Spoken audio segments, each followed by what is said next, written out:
Hi, everybody. I'm Dr. Stephen Long. Welcome to the X Factor, the podcast for leaders by leaders. Today, we're going to talk about human performance and women. And the pandemic changed what women want from their companies, including the growing importance of opportunity, flexibility, employee well-being, and diversity, equity, and inclusion. Women leaders are switching jobs at the highest rate we've ever seen and at a higher rate than men in leadership. This could have serious implications for companies because women are already significantly underrepresented in leadership. Women leaders are leaving their companies for three primary reasons. One, women leaders face stronger headwinds than men because of constant microaggressions.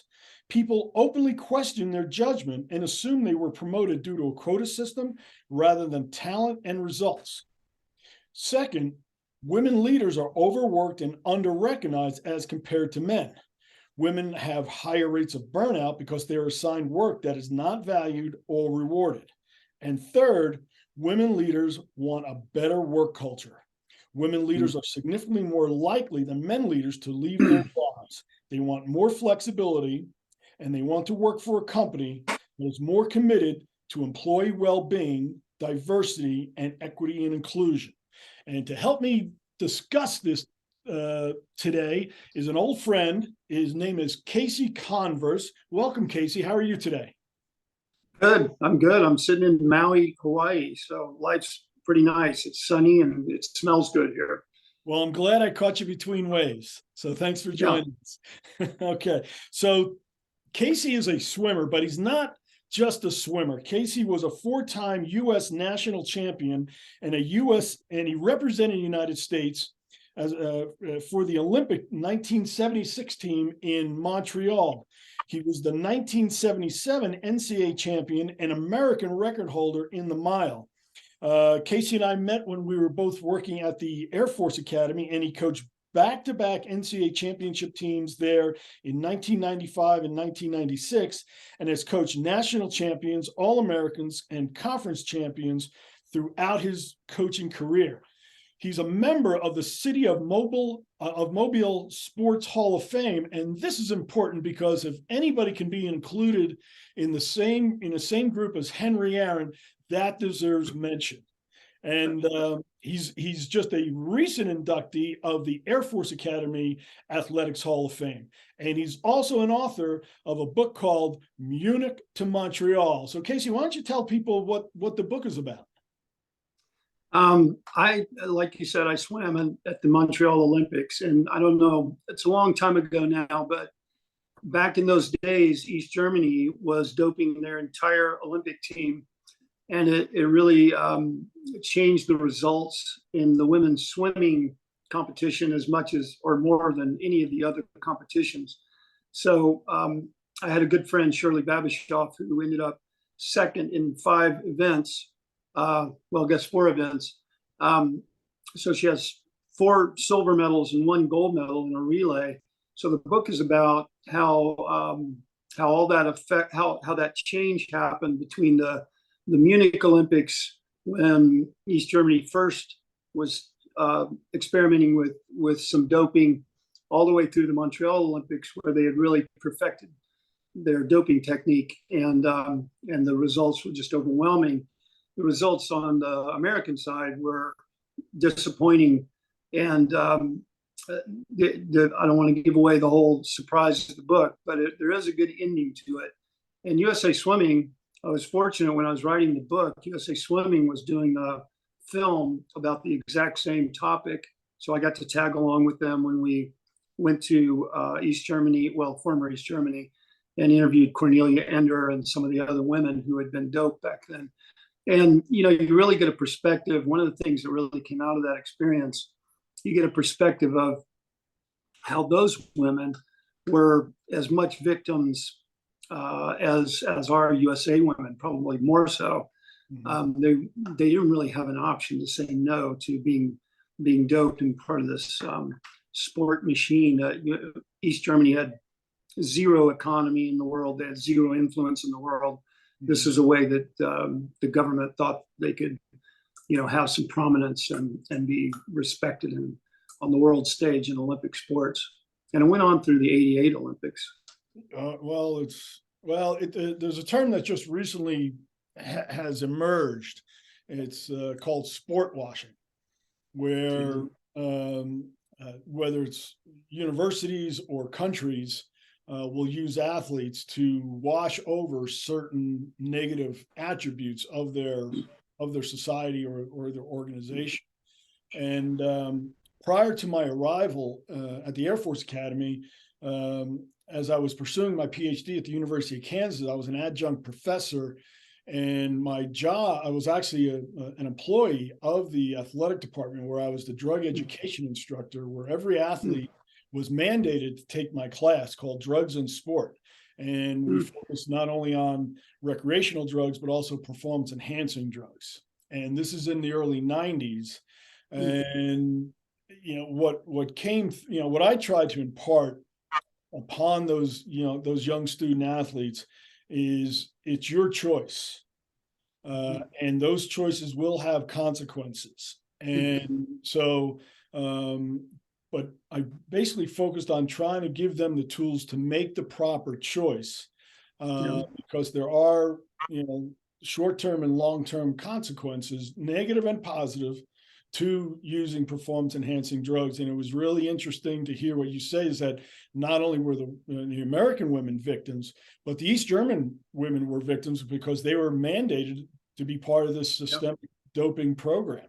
And but it shows you how important performance is that people will resort to cheating, and that's basically what it is. Because basically those East German women, if you think about it in a visual term, is that they had a full head start in the water before the American women could get off the blocks.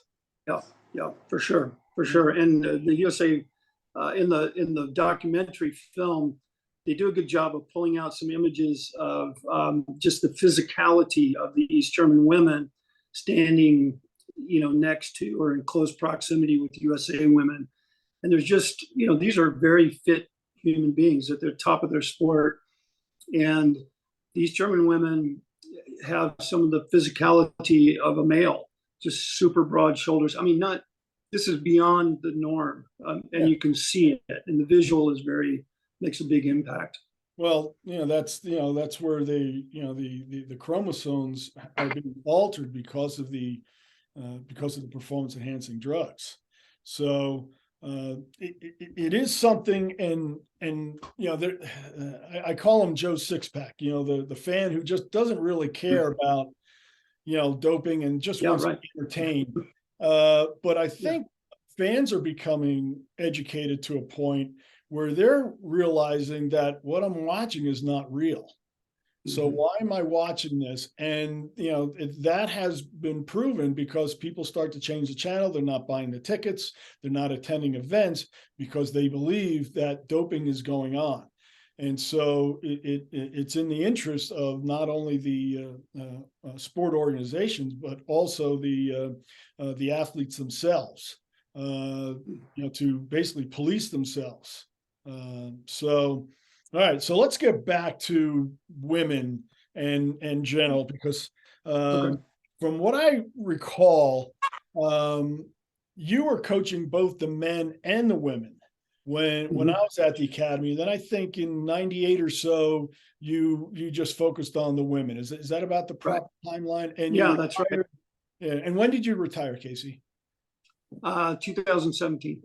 Oh, well, congratulations. Okay, so you were there for just about 30 years, because you entered, for the people who don't know, Casey Converse was the first civilian coach hired by the Air Force Academy. Before then, it was always military coaches.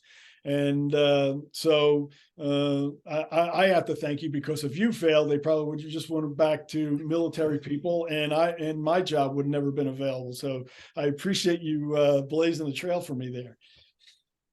Problem, I doubt that, but anyway, yeah. Okay, so we're going to talk about assumptions about women and the needs for women, and then management applications, because ultimately, Casey, you were, as a coach, you're a manager of young women who performed at a very, very high level at a place that was very competitive internally, but also very competitive externally.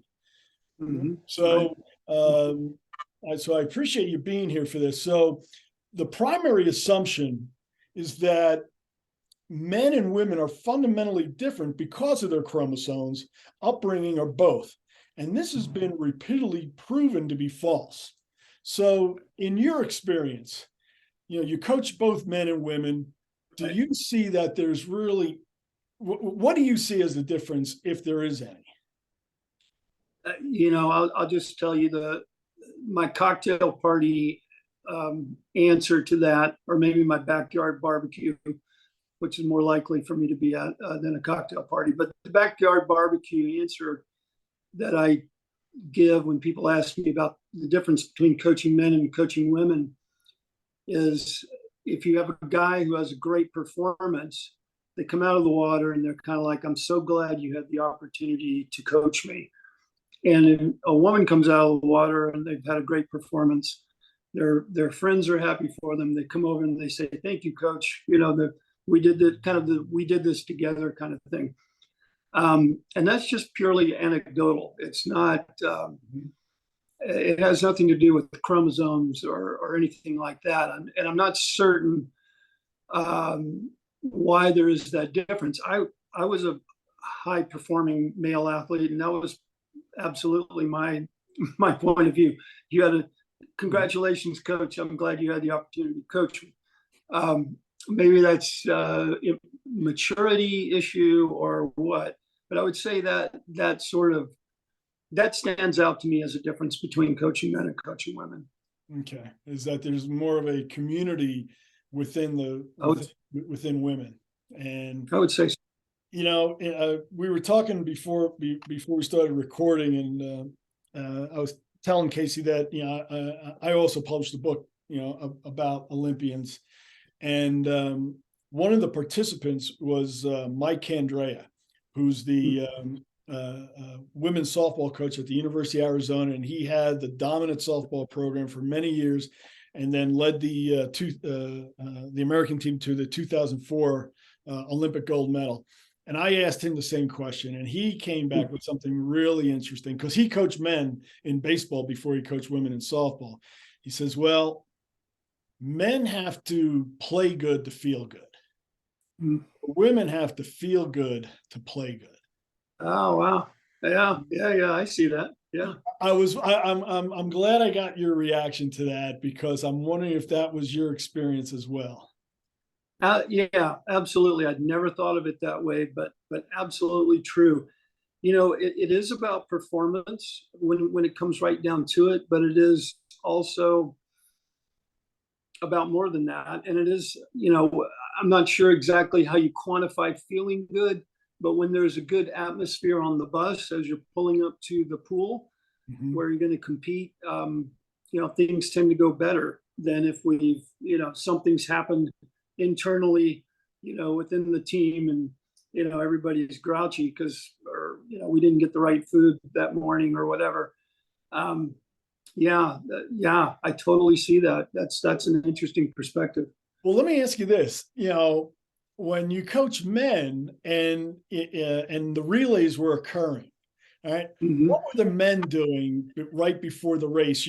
When they're close to the starting blocks and basically just waiting for the race to start. Were they? Yeah.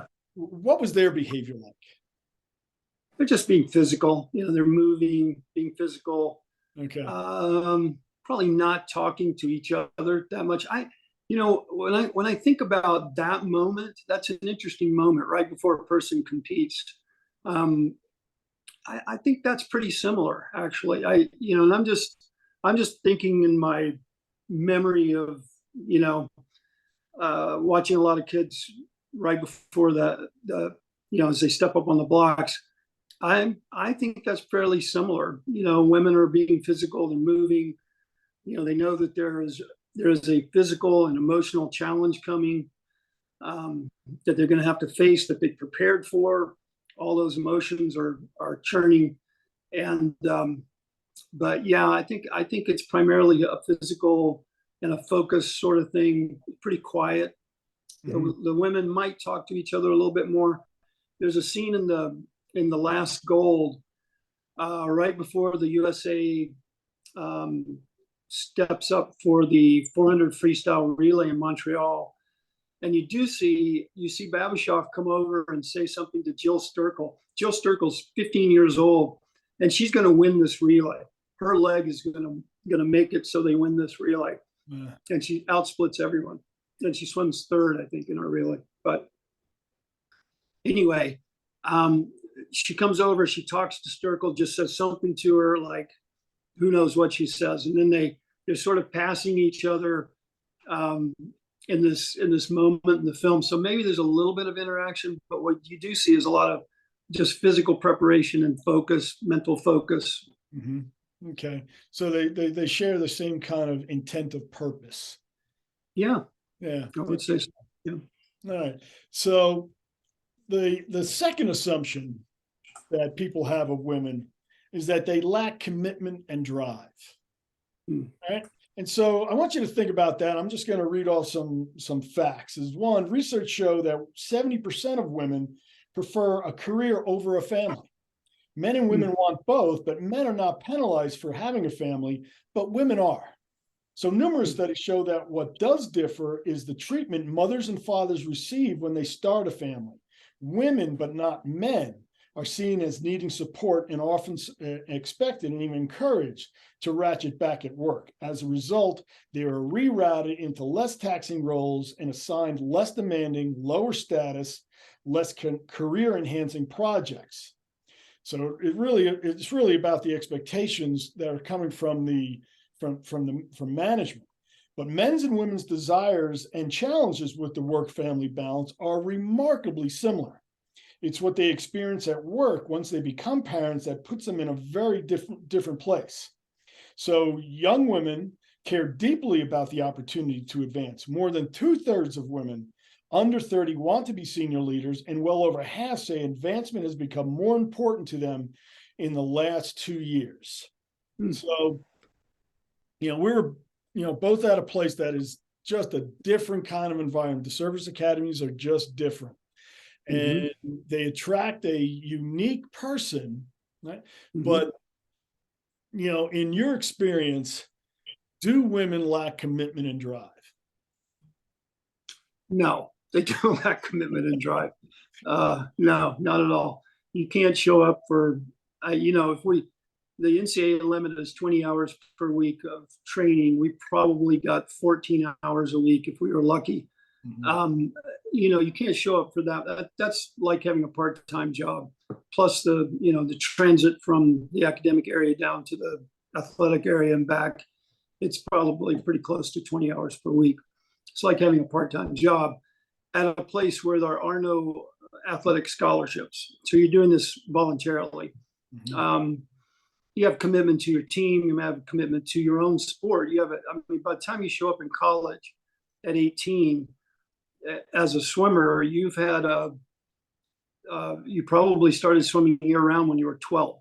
So you're swimming in the morning before school and in the afternoon after school, 5 days a week, plus an extra long Saturday morning practice. So that's the kind of environment that swimmers, female swimmers and male swimmers, come out of. So there is no sport that commits more. My daughter played at a very high level of competitive soccer. And if she had more than 3 practices plus a game in a week, we started to complain about, how busy we were. And that's just, I don't know why I was complaining, because, I was off to morning practice. But anyway, that's the environment that swimmers come out of. So there's no way you can say that someone who's going to commit like that to those kind of hours. And then we asked them to train at an NCAA collegiate competitive level. And we've had kids swim at the Olympic trials and, as you said, be NCAA champions. You don't do that without preparing for it. So you can't, it's not just about showing up. You got to show up, and then you got to do the work. And then you got to go compete and then you got to come back on a Sunday night late and get up Monday morning and go to school. So It's a bone crushing kind of commitment. That's what I was, I was so totally respectful of, but energized by, is that the cadet athletes, not only at Air Force, but also Army and Navy, right, is that, they're, you have to be a really good student to get in. All right. Yep. And they want to, they want to do well academically, right? They're all Yep. striving to do really well academically, but they also, want to be all Americans and win national championships. Yeah. Okay. It's interesting. Yeah. And, it's, and a lot of people say, well, you can't have both. And I think you proved that, that you can.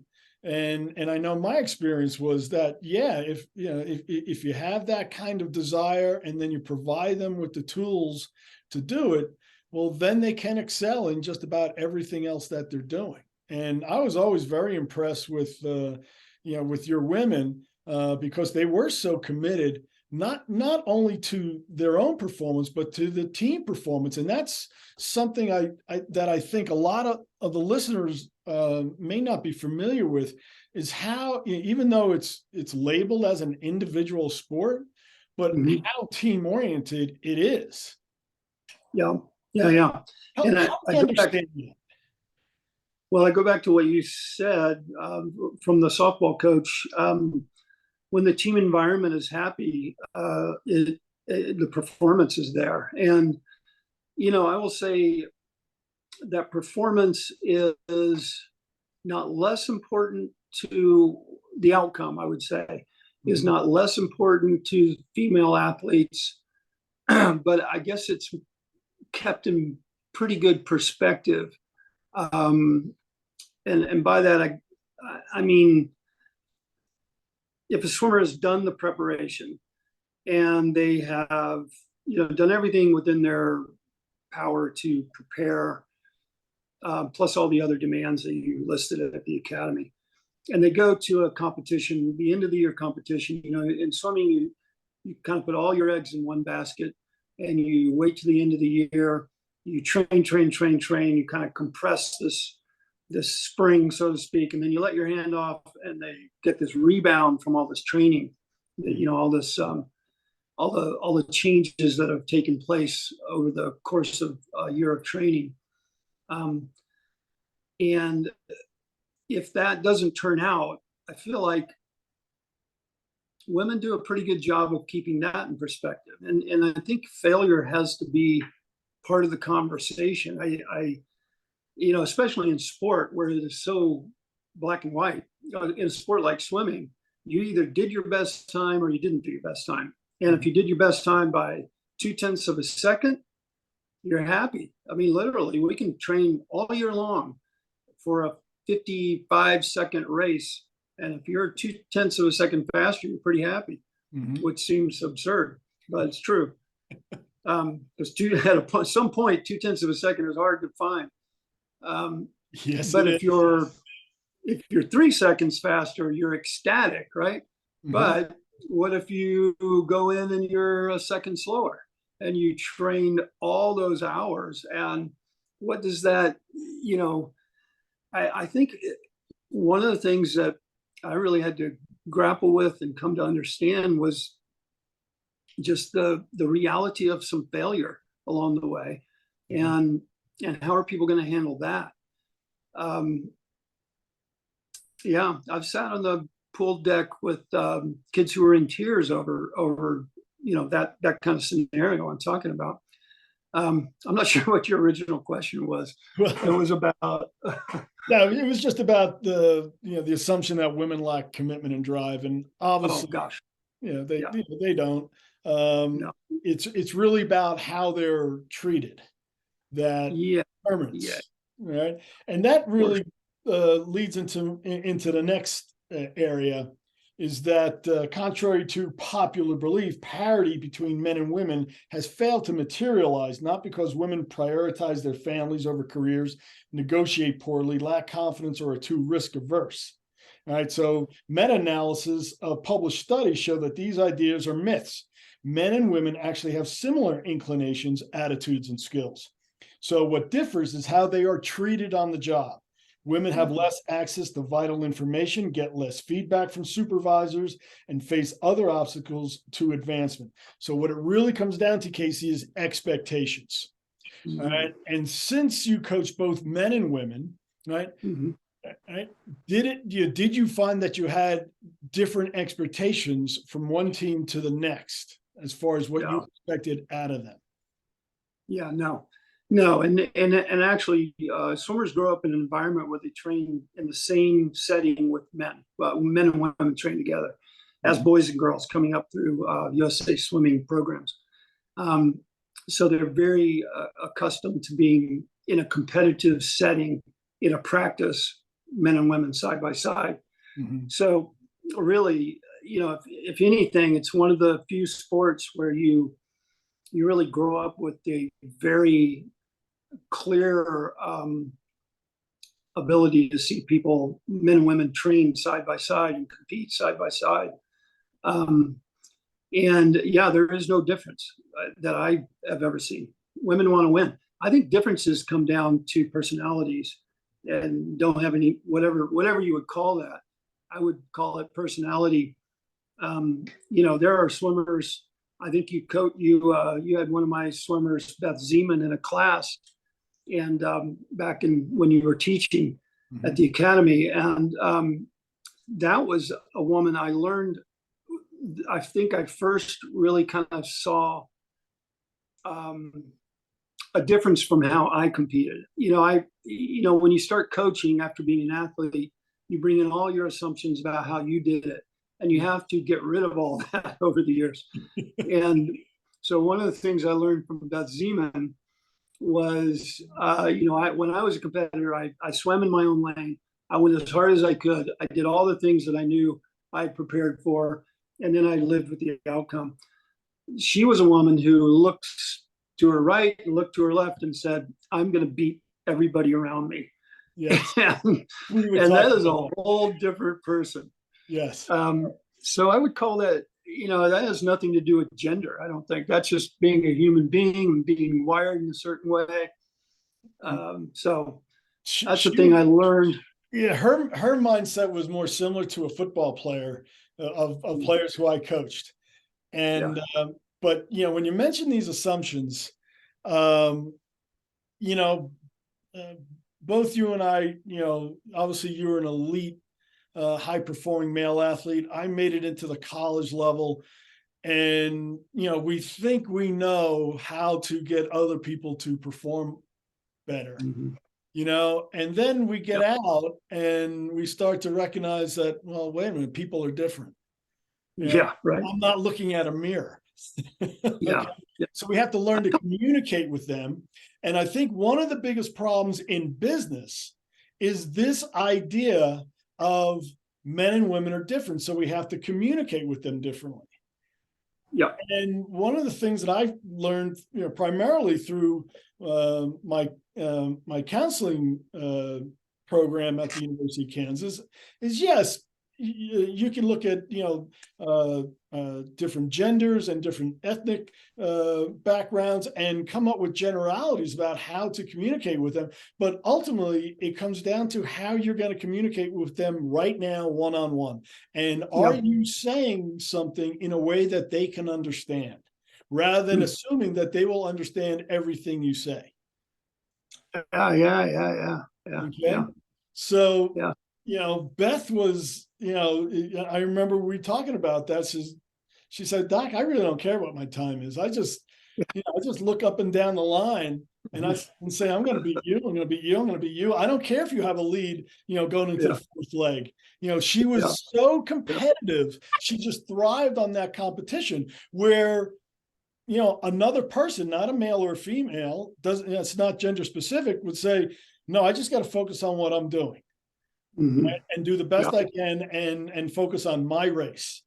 And so, people are just wired a little bit differently. And once, leaders begin to understand that, then they can adapt their message in order to get through to them, in order to gain the best performance out of those people. So these assumptions, I want to get into this. I'm glad you brought this up, because, as men, we think we know something. Okay. Sure. by having some kind of success behind us. So we must know something, right? And then we get out Hope there. so. And so you said that, Beth really, helped you change as a coach. My aha moment was, my wife, Amy, was a really good student, and she wanted to go back and get an MBA, and she looked at like 4 different schools, and we decided on North Carolina and Chapel Hill. And I immediately got a phone call from an associate AD in charge of football, offering me a job as like an assistant AD kind of thing. And I turned it down immediately. I don't even know why to this day, but it was more of a gut instinct thing. And I'm really happy for that, because when we went down there, I reached out to a man I knew who's on the staff at the University of Virginia when I was a graduate assistant there, Dennis Craddock, who was now the head track and field coach at Carolina. And his women's program was the best in the ACC. And so for a football coach to come into a track and field environment where the women are the alphas, right? Because the men were good, but they weren't competing for ACC championships at the time. The women were they were 7 times straight indoor and outdoor champions, right? And so for me to be just basically, as a volunteer coach, just to get an idea of what competitive women are about, real quickly I got the idea. I got it. Well, they're no different than men. They just want to win. Right, because whether it was at the University of Virginia or University of Delaware, where I coached football, it was really the whole focus was on winning. And you spell fun, W-I-N, right? And that's exactly how the women at Carolina were, and that was revelatory to me. But it really set me up for so much more success just communicating with women, because I had this. My background being in football and in the military, I think people will assume that I'm this, that I'm that guy. But actually, I have a really talented wife and 2 daughters who are, all I'm looking for. So this idea of parity, okay? And I know that, I remember when you were giving your speech at the Hall of Fame induction for the Air Force Academy, you were talking about that. You were talking about, how you became an advocate for women. How did you evolve into that? Gosh, that's a complicated question, because, I can see that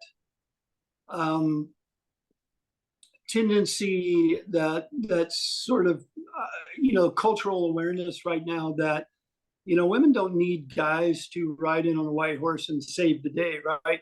But I think at times, if you have, regardless of my gender, if you have the perspective, and you have the opportunity to affect some sort of change, or bring some sort of awareness to a certain situation, then I feel like you have to do it. In the case, and I'll give you the best example that I have. In the case of so in the book, Munich to Montreal, the final thing is the USA women come together, 4 of them, in the final event of the meet, and they win the only gold medal won by anybody who wasn't from the Eastern Bloc. It's a miraculous victory. I mean, everybody swims out of their mind, and it's just the crowd noise is, you don't get that. It's like the crack of the bat when somebody hits a home run. You get that in this swimming stadium, but you get it for about 3 minutes straight. It's just amazing. So at any rate, the oh gosh, I lost track of that. The women swimming the race. The the winning gold medal that they so the advocacy of it. Yeah. I knew that whole story. I knew the training that Shirley Babishoff did. She was my lane mate.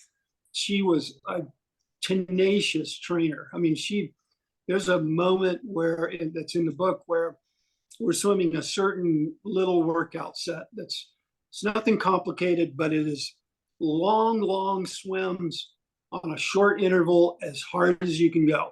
Mm-hmm. And it's me and Brian Goodell, who won 2 gold medals in Montreal, and Shirley Babashoff, just the 3 of us. Mm-hmm. She is stroke for stroke with us all the way through this thing, which is outlandish. Yeah. And in the final repetition, she goes 2 seconds over the world record, the existing world record of the 800, which, you know, is mind blowing. This is in a weekend practice session. So she was an amazing competitor. Now I've lost the track. Yeah. What were we just? Oh, so I knew how Shirley had trained. I knew the entire. Well, I had to learn the story of these Germans, but so then I have this unique perspective, and I feel like at that point it's a responsibility. I had waited for someone to tell this story, and no one had told it, and it would. I feel like, and this is purely my opinion, but I feel like if this story had been reversed and the men had been cheated the way the women were, yeah, I think we would have known a lot more about it. I feel like it would have been a movie, full Hollywood production. Mm-hmm. So anyway, I feel like in that case, regardless of my gender, I've got somewhat of a responsibility to be an advocate for what I know in that particular case. So that's why I wrote that book.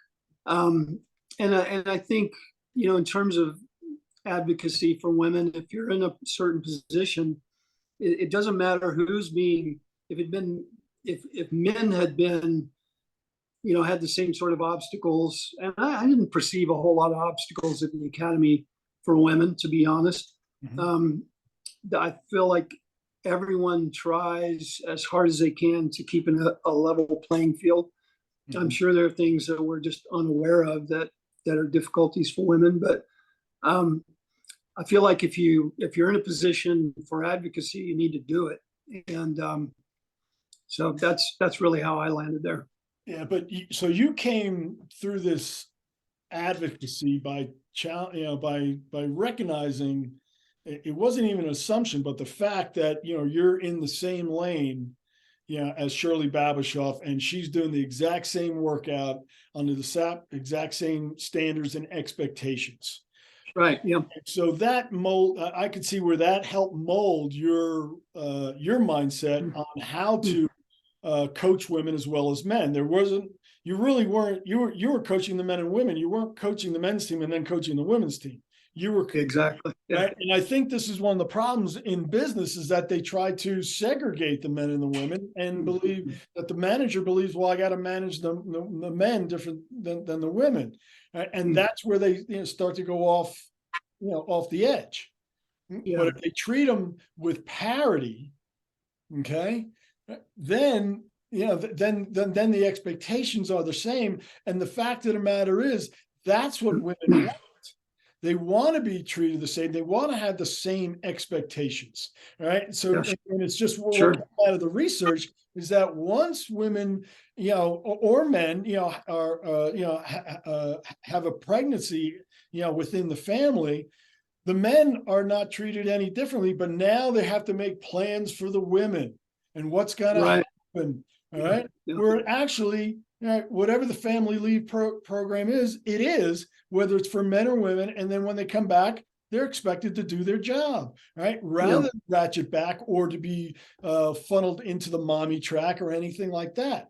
And what I find is, as far as an industry, I find law firms do a really good job of this because, because their human capital is their product. Mm-hmm.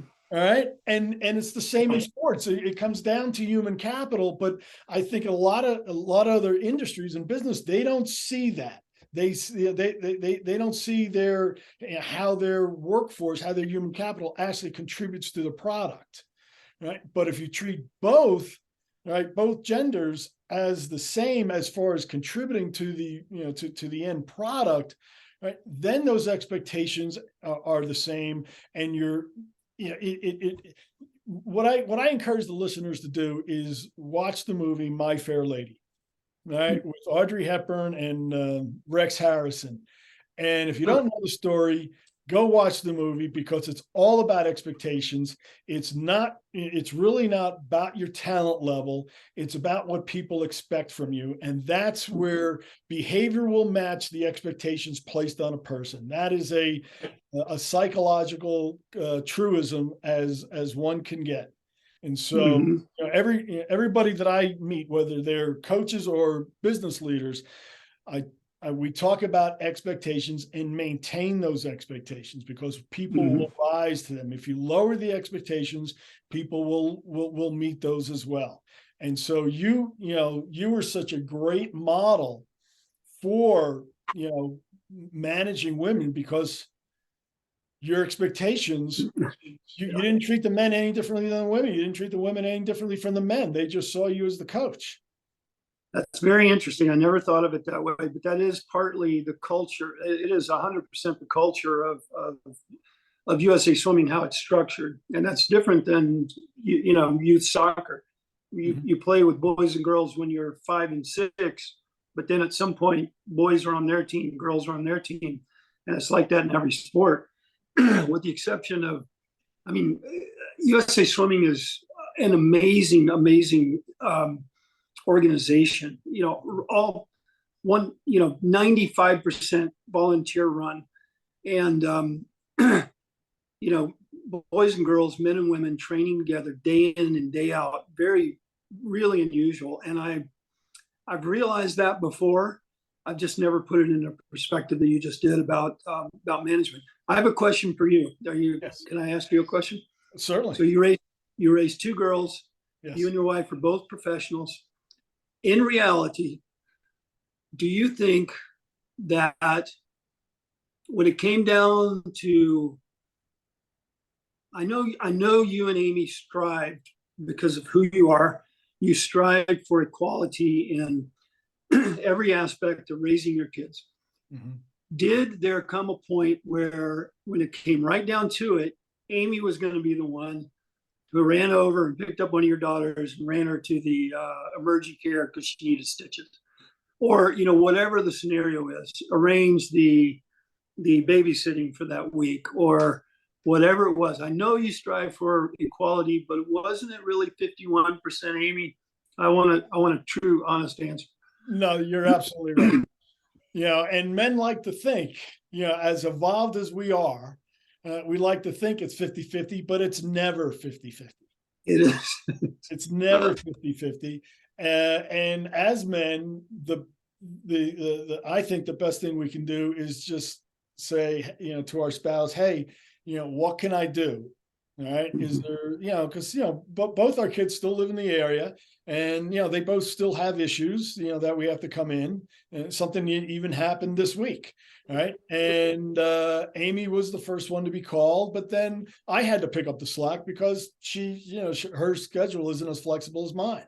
So, but yeah, we try to keep it as even as possible, but I think from the viewpoint of the child is that they are more dependent upon the mother. And I think that's even true to this day. Maybe that's true. Maybe that's it. Maybe that's how it works. Yeah. I think, we try to do a couple of things by raising our kids is raise them in a gender neutral way, as well as a neutral in terms of just society. And now that they're in their 20s, they're starting to see how the world works, and they're very frustrated. Right. Okay. All right. But they still have that baseline of how it could be because of the role models that they had in their mom and dad. So they're fighting the good fight. Yeah, it's really an evolutionary thing. So, all right, let's talk about what women need. Okay. So the extent to which employees are able to thrive and succeed at work depends partly on the kinds of opportunities and treatment they receive. People are more likely to behave in ways that undermine their chances for success when they are disconnected from information networks, when they lack feedback, when they are judged or penalized disproportionately harshly for mistakes or failures. Unfortunately, women are more likely than men to encounter each of these situations. So, obviously this wasn't a problem within your program at the Air Force Academy, because the three areas are inclusion, feedback, and fairness. Okay. But in the real world, and I'm sure you've seen this among some of your colleagues and contemporaries, is that some male coaches may not treat females in the same way they treat their male athletes. Okay. So inclusion, let's just talk about inclusion first, because it really starts there, is that multiple studies show that women are less embedded in networks and that offer opportunities to gather vital information and garner support. When women are less embedded, they are less aware of opportunities for stretch assignments and promotions. And as a result, their supervisors are in the dark about their ambitions. So those informal relationships never really occur. Right. So one of the things that people don't know about the Air Force Academy is that the military component, it's just not about people marching around and shooting guns. Okay. Is that that's where, the leadership opportunities are offered, where where cadets will rise through the ranks within their squadron or even within the wing itself for certain, for certain positions that will help their Air Force career, because the moment they step onto base, for their basic cadet training, they're being taught how to be a leader. It's a leadership training institute. That's really what the service academies are. So, I'm sure you had your share of squadron commanders, and even wing commanders, and people. Cadets who rose through the ranks, and as the manager, as the person who recruited them to the academy, did you ever get in their way or say, hey, you really shouldn't pursue this because it's going to affect your swimming performance? Oh gosh, no. And the woman who comes to mind is a woman named Kim Davis. And to be honest, she was one of our top swimmers ever. I think she may have still to this day. She graduated at least 10 years ago. She may still have a school record or two. So one of our highest performing swimmers. And I didn't even know that she was pursuing being squadron commander in her squadron, which is a huge responsibility. The one thing I said to her she didn't ask me. She didn't feel the need to, check in with me on it. She had her life there kind of, and she had her life in the pool sort of. And not that they were completely separate, but there's just a whole different dynamic up in the squadron. So she's doing her thing up in the squadron to pursue this position. And, she came down and said, hey, coach, guess what? I'm going to be squadron commander. I said, that's fantastic. You're also in your senior year, and, you want to do well. And are you sure you can pull all this off? And she's like, oh yeah, I got it. And that was the end of the conversation. And she did pull it off. There was a moment in kind of mid-season of her senior year where she was just run down. And I if there's anything for managers to take away from this, I think it's what you said earlier. It's about individuals, taking notice of individuals, regardless of gender or whatever. But there was a moment in Kim's senior year where she's just run ragged, and the tank is empty. And, so we pulled back with her and pulled back our side of it. And I did that, numerous times with numerous kids, just to say, you need to take the next morning off and those sorts of things. But that's just, when you see, when you're a coach, you see people so many hours in a week and so many hours in a day. And, I don't know what it's like in a work environment, whether you really have the opportunity to take notice of people in an office setting in that same way. But I think that's really the key to performance, really, is to be able as a coach or manager to say, okay, not today. The tank is empty, whether you know it or not.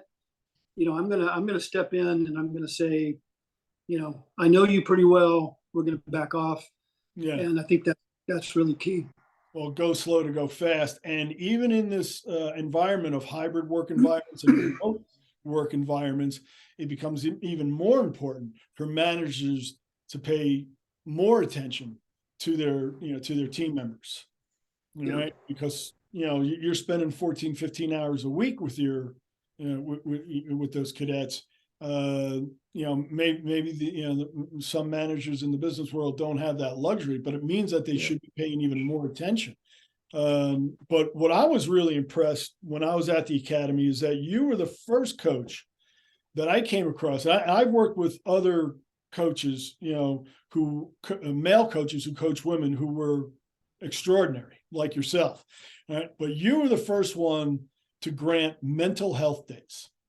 Oh yeah, mental health days. Yeah. Yeah, and this was in the mid-90s, and you might have been doing it before that, but you were so far ahead of your time where people are just beginning to talk about that now, right? And how important that is that, most of us are going 100 miles an hour, and then we pivot as hard, as hard and fast as we can when we go 100 miles an hour in another direction, right? Yep. And, what a lot of people don't understand is that we only have so much energy to start the day, right? We replenish at night, and that's why sleep is so important, right? Yep. How good your day is depends on how good a night rest you had, okay? Yep. Right? But then you have these energy pools, and certain stressors will pull from these pools some more than one day, more than another day. And some days you just start with a lower amount of energy. And so it drains right away. And so I think just intuitively, you knew that, not just, it just wasn't for the women, right? It was for the men as well. Exactly. Mental health days. Okay. And so that was, I just thought was just so far ahead of its time. And I remember walking out of your office, because, you were talking about, oh yeah, she took a mental health day. And I was like, wait, what did you just say? And you explained what it was. And I remember walking out of the office go, how is not everybody else here not doing that? Because they're all under the same amount of, stress, and they all have the same amount of energy. Yeah. It's seen almost as like failure and weakness, right? To take a day off. Yeah. And so you got to change that thinking about it and say, this is about your performance. This is about what you're going to do, not today. It's about what you're going to do in 3 weeks. Mm-hmm. In our sport where we're putting all our eggs in that final basket. So yeah, and I sort of forgotten that phrase until you brought it up again. That was a thing.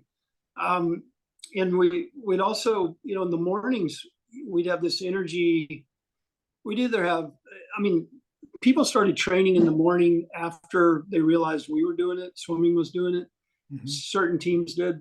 And, we weren't on vacation down at the pool. We came down and we trained. It wasn't like we were trying to get out of marching as a freshman. So, but there were days when everybody would come out on the pool deck and it was just like a cloud over everyone. And we'd say, hey, everybody find a spot on the pool deck and take a 15-minute power nap or 5-minute power nap even. And it just, nobody's going to sleep. They're too high strung to actually take a nap. Yeah. But they're going to just take that deep breath and go, oh, there's no expectation on me for the next 5 minutes other than who I am. Heart rate. Yeah. And just let things be for 5 or 15 minutes. Yeah. That's another thing that happened. And I think, when you're, the person who trains the most and works the hardest quite often in swimming swims the fastest. All right. So just going to say there is that factor. But, so to have that level of expectation every time the team shows up is, and I know that's across all sports, but to be able to unplug that for even a minute, just unplug that. Plus, as you mentioned, all the other factors at the academies, just be able to unplug it and say, you're a human being, take 5 minutes and just be a human being. Yeah. You know, Yeah. All right, let's we talk don't about, expect, go ahead. we don't expect anything of you for the next 5 minutes. Ready, go. Exactly. Yeah. And just, just find your own cocoon and just be yourself, where Yeah. the other 23 hours and 55 minutes, somebody's expecting you to do something. Yeah. All right. That's right. Yeah. All right, let's talk about feedback. Research shows that women get less feedback and lower quality feedback than men. People who receive little feedback are less able to assess their strengths, shore up their weaknesses, and judge their prospects for success, and are therefore less able to build the confidence they need to proactively seek promotions and make risky decisions. So this actually is part of inclusion. So where men are included into these informal networks, they're given feedback on a regular basis in a very casual manner. Well, what you need to do is this. Right? Where women, right, they'll go in for their annual or biannual review, and the boss will just say, "Oh, you're doing fine," and the woman goes, "Well, what am I supposed to do with that?" Right? Give me something specific. And this is where I think your experience as as a top college coach is really important, because I've been to your practices, right? And it's a very difficult teaching environment, right? Because most of the time, your student who you're teaching, their head is underwater. Right. Yeah. Yeah. Okay. All right. And then when you do have a chance to speak with them, they're really tired. Yeah. Right. They're breathing hard. All right. So how did you structure your feedback? Because you're giving them feedback not only on a daily basis, but throughout the day. All right. So what were how did you structure your feedback, and what were the things that you were really focused on giving them feedback on so they could improve? The thing that the image that pops into my mind might not answer your question, but I think it goes back to the other thing we said. If I needed to give somebody real feedback in a practice, they just came out of the practice. And so they came up onto the pool deck, and we're talking one-on-one, and we're gonna communicate right here. I'm not gonna try to yell something that's important and substantial to you across 7 lanes, unless it's something that everybody already knows that you're not doing right. We talked about 1 billion times. I'm gonna scream that at you across the lanes. But if someone needs feedback, they're going to come out of the practice, and we're going to stand human being to human being. We're going to talk it over. So that goes back to the individual, talking to the individual, knowing something about the individual. So that's, that one-on-one piece. That was horrible in a large team meeting. Well, so let me stop you there, because, obviously I gave seminars to, both the men's and women's teams. Right. Yeah. And so I know how many, cadet athletes that you would have at one time. Right. Yeah. And this is the biggest resistance that managers have, was, I have so many people. Really? Tell me how many people you have. Casey, why don't you tell all the listeners, right, when you were coaching both the men and the women, how many cadet athletes were you responsible for? Roughly 60. So, 60 kids, 30 men, 30 women, in a good year where, you don't get too much attrition in the upper classes. 30 men, 30 women. And then you got some peripheral, you got some managers, team managers who help you with equipment and stuff. And then also assistant coaches. Assistant coaches, yeah. And that can be a drain, or it can be a huge help. So, and luckily we had, assistant coaches who are a huge help more often than not. Yeah, I remember you telling me about that. Is that we, for the listeners, coaches and myself, we'd be assigned what you would know as TAs, teaching assistants, but they're in the Air Force, it's called casual status lieutenants, and they're just parking themselves until they go to pilot training. Okay? Yeah. And, they're just recently graduated. And my philosophy with casual status lieutenants is just make sure I'm in the right place at the right time, speaking to the right person or people. Right? They just kept my schedule, responded to my emails. But other than that, they really didn't have any responsibilities, because one, my rationale was this, Casey, is that they just came out of this incredibly stressful experience, all right, and they made it through, and now they're a graduate of the U.S. Air Force Academy, right? But now they're about to enter pilot training, which is actually more stressful. Yeah. So I really just wanted to give them a break. And I told them, if you want to come in at 10 o'clock and leave at 2 o'clock and take a 2-hour lunch, you go right ahead. Just make sure I'm in the right place at the right time, talking to the right people. Yeah, cool. Right? Yeah, that's a good way.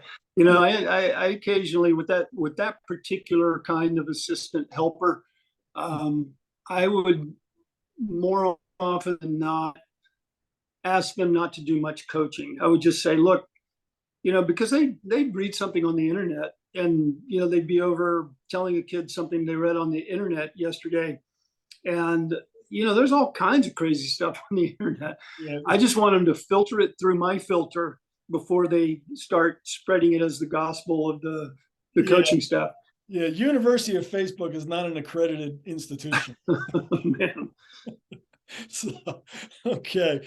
All right. But this aspect of feedback is really important, because in human performance, it has been proven time and time again that feedback, accurate, timely feedback, is the number one predictor of performance.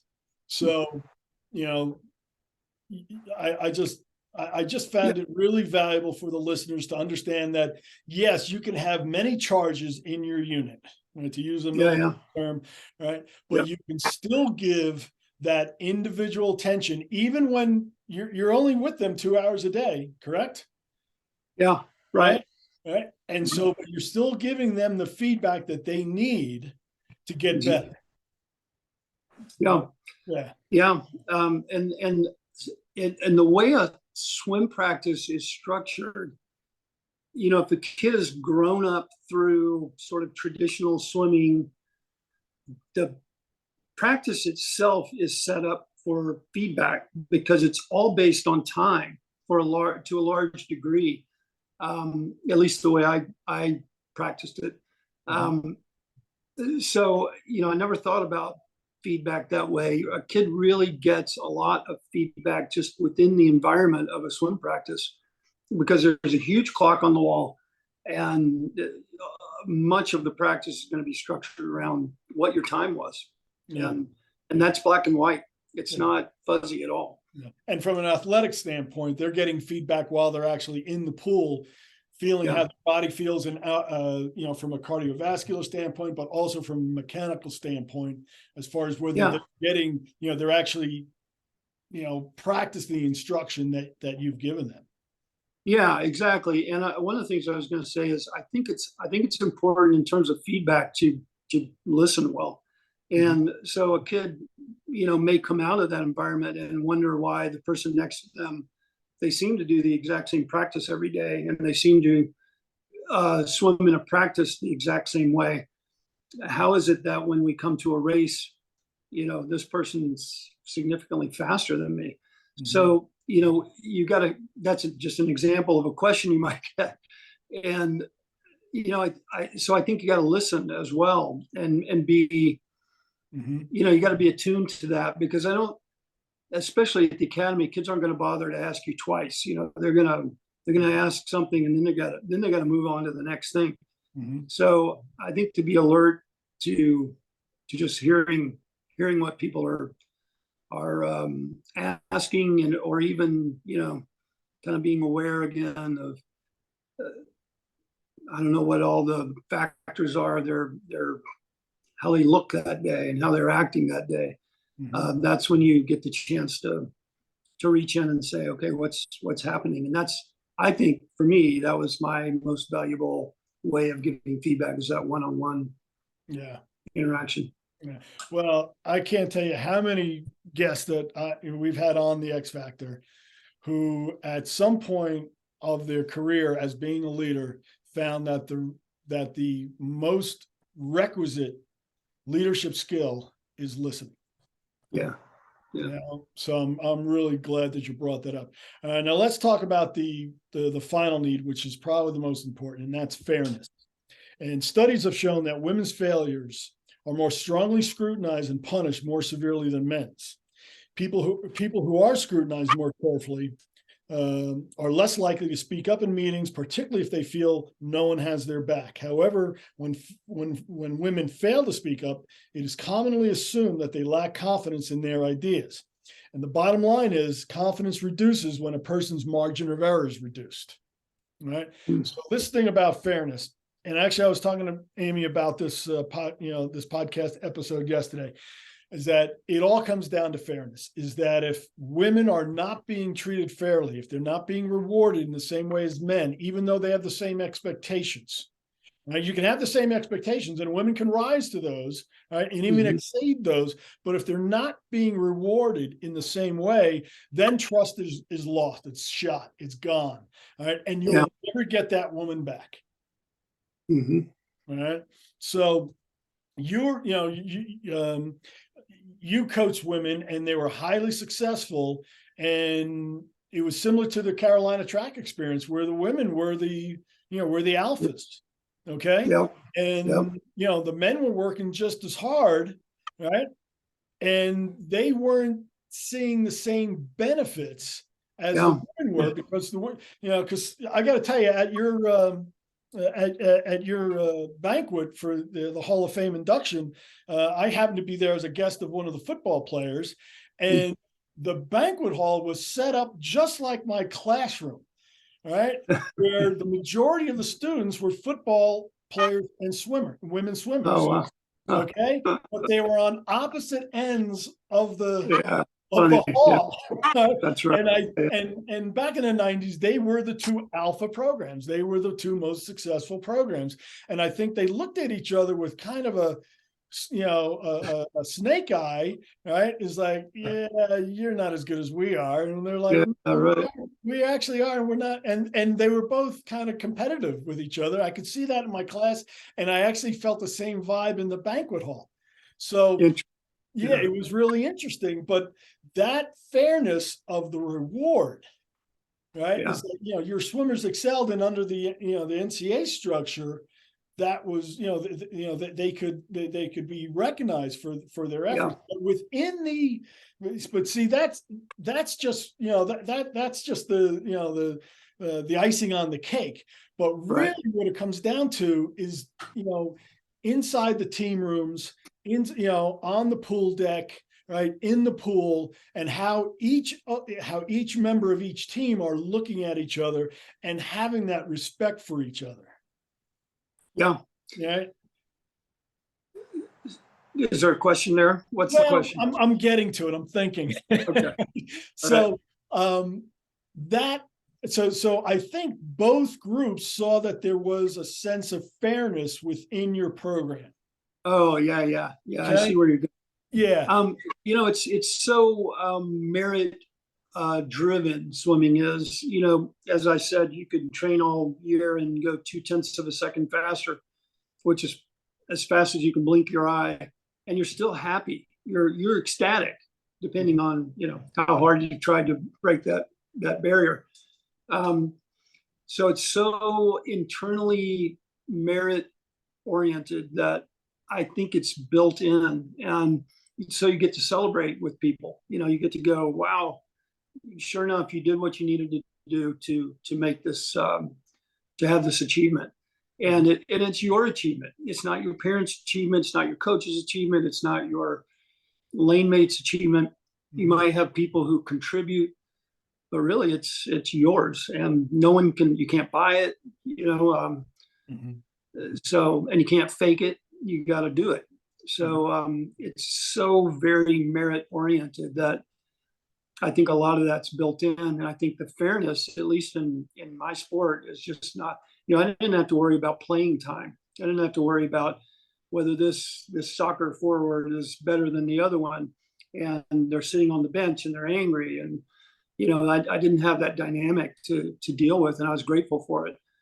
So I don't know in a business environment how that shakes out, where your performance is directly or your practice is directly tied to your performance, whereas in swimming it is absolutely tied to the two. In terms of, you know, I remember our men's team being expressing a little bit of jealousy over the women being as successful as they were. I'm not sure we had been, and these are just my thoughts, but I'm not sure if the shoe had been on the other foot, we would have heard openly on the pool deck somebody complaining about the men's team doing well. They might have done it in the locker room, kind of in their own little tribe area.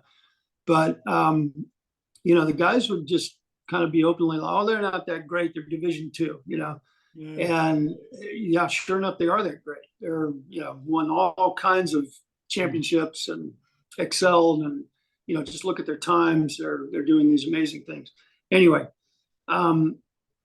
so there was a little bit of that within our own team at the time, but not a lot. I don't think the men were ecstatic that the women were getting lots of extra attention. You know, the guys were competing in the Western Athletic Conference at the time, which is a whole different animal than the Western Athletic Conference is now. It was BYU and Utah, and New Mexico had a good team and a whole bunch of real strong swim teams. Now that conference is very different, but and the current Mountain West is sort of an iteration of that old Western Athletic Conference. But at any rate, they were duking it out in the middle of the Western Athletic Conference, and, you know, doing the same kinds of things and having the same intrinsic achievements or joy at their achievements. But they weren't getting, you know, the superintendent didn't come down to the pool deck and congratulate them like they did come down and talk to the women swimmers. So, yeah, and again, I kind of am pretty proud of the way the Academy did recognize the women swimmers at the time. In the second championship, General Stein was with us, and he called back to the Academy and he gave everybody a weekend pass because we had won the NCAA championship. So suddenly, you know, the freshman in Squadron 3 doesn't even know we have a women's swim team. It's going, what? We got a weekend pass because some women's swim team did well. So it was a kind of he made it pretty well known. On the other hand, and I mentioned this at the Hall of Fame, there are a couple of women who should have been in the Hall of Fame 25 or 30 years ago and still are not. And I don't know the politics of how the Hall of Fame at the Air Force Academy works. And I kind of consider it a failure on my part not to have understood that, because they really should have been in the Hall of Fame decades ago, and they're still not. Beth Zeman is the biggest one. She's a 5-time NCAA champion. We don't win either one of those championships without Beth Zeman. If you pull the number of points out that she's responsible for, we don't win either of those championships. And you can't, I think you can say that about one other swimmer, but there were 2 swimmers that were just so dominant that, yeah, they had a lot of support, but they were. So anyway, why they've not been recognized, I don't know. And I think if they were guys, they probably would have by now. I'm just really impressed that the Air Force Academy has an athletics Hall of Fame now. And and you know, just going to that one ceremony recognizing, you know, what the standard is. I mean, it's a very high standard, but I'm also very grateful, you know, for my time there, of the, you know, the coaches that I've worked with, like yourself, who are in the Hall of Fame, and the cadet athletes who I, you know, counseled, you know, who are also in the Hall of Fame. I'm like, that's really cool, because it's a you know, it's different than, you know, than other Division I schools. The academies are just different because the fact of the matter is you don't recruit, you know, the most talented athlete. Okay. You get the best kids in the world. That's the thing, you know, and then whether it's due to their character or due to you know, a maturation process, physically or emotionally, that they're able to excel while they're at the academy, because they weren't that good in high school. Nobody would have projected them to be All-Americans or national champions, you know, or Heisman Trophy finalists or anything like that. Yeah. And they come to the academy and just, they crush it under the Yeah. most extreme circumstances. And I what know it. that I realized while I was there, because of my state school experience, the toughest part of the day is practice for intercollegiate athletes, all of them. Okay. Yeah. Well, the best part of the day for a cadet athlete is practice. Right. So, Exactly. Yeah. and it's not that the coaches have any lower expectations, right? It's just that the environment that they're in is so much more demanding that, in relation to all their other duties of the day, right? Practice is the most fun part. It's not the easiest part, but it's the most fun part. Right? Yeah. And that actually gave them an advantage when Yeah. it came to competition. Yeah. A I agree. psychological advantage. So it's just a different kind of a place. So this fairness thing is just so important, is that nobody, the term now is called quiet quitting, which means, and I've known about this for years, is that, somebody retires, but they announce it 3 years later. Okay? Yeah. Right. Right. And but that's due to, but that shows the level of commitment, but that is a response to a stimulus of where they were not being treated fairly. And it happens mostly with women, but it also happens with men, right? When they see other people getting ahead, when they haven't really put in the work, they haven't delivered the results that they have, but for whatever reason, the manager decides to promote this other person, right? Mm-hmm. And it just kills the culture. Yeah. Right? Sure. And that's the thing about, you being an elite coach, is that you created the culture. So that's what I want to talk about now, is these management management applications. All right. So the thing, what women want is having a manager who cares about their well-being, right? That's what they want. And managers who fulfill women's needs will in turn accomplish 3 objectives. They'll retain the women leaders they already have. They'll help women develop their careers by providing leadership opportunities, and they'll promote inclusion on their teams. And that's pretty much what we've been talking about for the past hour and a half, Casey. Right? Mm-hmm. This is what you've done. That's, you've applied these management techniques. And from my standpoint, this is the reason why I, invited you on, is that you did this either intuitively or naturally with your teams at the Air Force Academy. And I want the listeners to hear about it from you, right? Because it's not hard. Well, it's not, and it makes it a joyful situation. That's really the thing, as you said. Practice is the place where they go to let their hair down and just be people, kind of revisit that kid that they were when they were 12, 13, 14, dreaming about coming to the academy, what that all would be like. And then, getting into the reality of that, and then coming down to the pool sort of reconnects them to that journey that they've had in building their career to that point in athletics. So, yeah, it is a joyful situation. And, I would never have wanted to come to work and, have it be, for me, a setting where I had to crack the whip and make something happen. So that really, I guess, informed the way I coached. I wanted it to be fun for me as well. So I'm not, I was never a yeller, screamer. To set expectations is not difficult. To hold on to them, that's probably the tricky part. But it's pretty, as I said, the way swimming is structured, with being based largely on time, there's no hiding from that. There is. So I guess my role was more of a support in navigating how is an individual swimmer going to hold themselves to that high standard? How am I going to support them in helping them do that? Mm-hmm. Well, people want to achieve, whether they're men or women. Yeah. People want to be accepted into an elite group, whether they're men or women. right? Mhm. People want to be as good as they possibly can be, whether they're men or women. These are primary psychological needs. And when managers recognize that, rather than trying to parse out what's different between a man and woman in this respect, that respect, it only complicates things.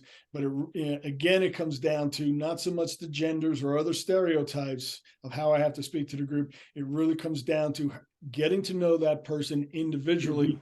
finding out what their need, attending to their needs, and also speaking to them in a way that they can understand. And you were a master at that, and it was certainly it was not only a pleasure, but it was a privilege to work with you for those years. Thank you. Thank you. Thanks, man. That's kind. I appreciate it. No, my pleasure. So, in conclusion, managers need to dive deeper into their beliefs, norms, practices, and policies to understand how they position women relative to men and how those different positions fuel inequality. And you just kept it simple. You never bought into any, and Yeah. you just kept, you had very simple policies. Obviously you had a very simple mindset, but very effective. And that's, Yeah. I think that's always the beginning of a really strong cultural foundation of human performance for both men and women. So, all right. Well, Casey, I really appreciate the time that you spent, and I know I know high tide is coming, so you want to go out and catch the waves. We're going to go kayaking. We saw the first whales. We're in this area where the whales come from Alaska to give birth. And so they'll be here now from December through March. So we're going to go out and kayak and see if we see some. Well, that's fantastic. I wish I could be there with you. All right, everybody. I'm Dr. Stephen Long. This has been the X Factor. Thanks so much. We'll see you next time.